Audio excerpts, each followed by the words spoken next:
مولانا شیخ علی ارشاد نجفی مبارک پوری بتاریخ 11 ذیقعد سن 1345 ہجری میں سرزمین مبارک پور ضلع اعظم گڑھ پر پیدا ہوئے۔ آپ کے والد مولانا حکیم علی حماد بھی ایک باعمل عالم دین تھے۔ آپ نے ابتدائی تعلیم اپنے والد سے حاصل کی، اس کے بعد اہل سنت کے مدرسے احیاء العلوم مبارک پور میں داخلہ لیا اور مہربان اساتذہ سے کسب فیض کرنے کے بعد 1 سال تک مدرسہ باب العلم مبارک پور میں رہ کر عربی و فارسی کی تعلیم حاصل کی۔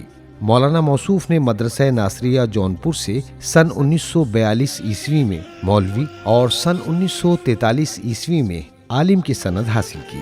اس کے بعد جامعہ جوادیہ بنارس کا رخ کیا اور وہاں رہ کر جید اساتذہ کے سامنے زانو ادب طے کیے اور جامعہ جوادیہ میں تعلیم کے دوران ہی لکھنؤ یونیورسٹی سے سن 1946 عیسوی میں دبیر کامل کی سند حاصل کی۔ موصوف نے سن 1948 عیسوی میں جامعہ جوادیہ سے فخر الافاضل کے بعد سن 1949 عیسوی میں الہ آباد بورڈ سے فاضل طب کا امتحان پاس کیا۔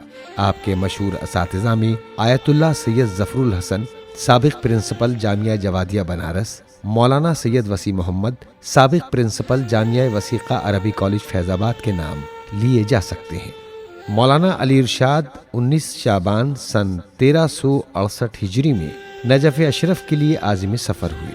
آیت اللہ العظمیٰ سید محسن الحکیم اور آیت اللہ العظمیٰ سید ابو القاسم خوئی وغیرہ جیسے زمانے کے معروف آیات اعظام کے دروس میں شرکت کی اور تقریباً 5 سال بعد بتاریخ 23 رمضان المبارک سن 1373 ہجری میں نجف سے اپنے وطن واپس آ گئے۔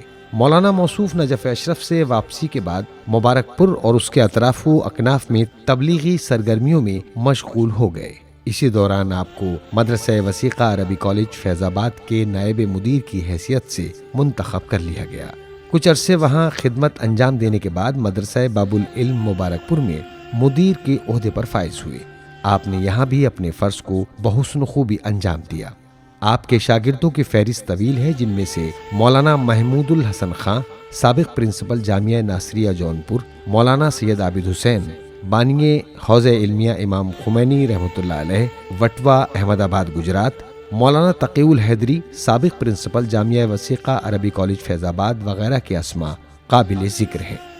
مولانا موصوف نے سن 1954 سے سن 1987 عیسوی تک ہندوستان کے مختلف علاقوں اور متعدد مدارس میں تبلیغی و تدریسی فرائض انجام دیے، جن میں سے مدرسہ جعفریہ رستم پورہ گجرات اور مالیگاؤں مہاراشٹر وغیرہ سر فہرست ہیں۔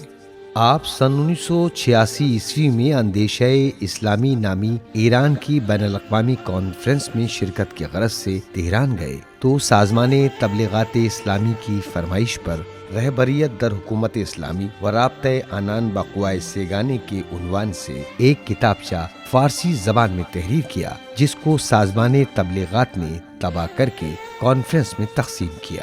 موصوف غیر معمولی صلاحیتوں کے مالک تھے۔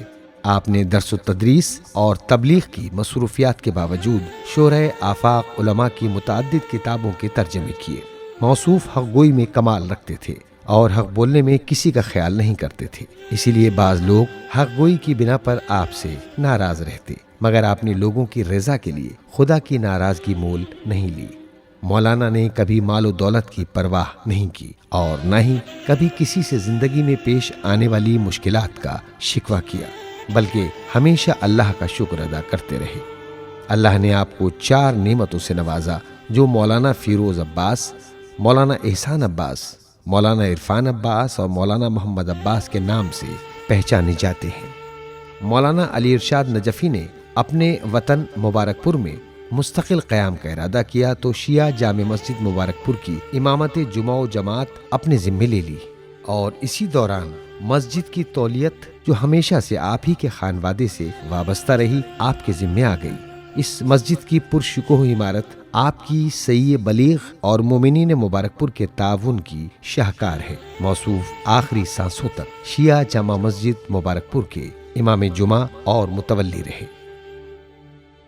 آخر کار یہ علم و عمل کا چمکتا آفتاب 13 محرم سن 1408 ہجری 2 بجے دوپہر میں اپنے مالک حقیقی سے جا ملا اور دوسرے دن صبح 10 بجے مجمع کی ہزارہ بکا کے ہمراہ شیعہ عیدگاہ مبارک پور میں سپرد خاک کر دیا گیا۔